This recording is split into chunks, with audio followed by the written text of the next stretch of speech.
حضرت علی رضی اللہ تعالی عنہ نے فرمایا، انسان کو اچھی سوچ پہ وہ انعام ملتا ہے جو اسے اچھے اعمال پہ بھی نہیں ملتا، کیونکہ سوچ میں دکھاوا نہیں ہوتا۔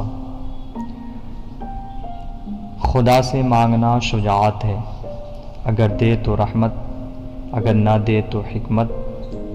مخلوق سے مانگنا ذلت ہے، اگر دے تو احسان، اگر نہ دے تو شرمندگی۔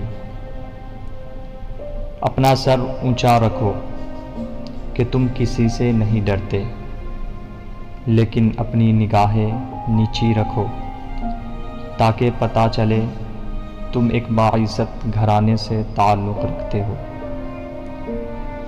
ان لوگوں پر اعتبار کرو جو تمہارے 3 باتیں بھاپ سکے۔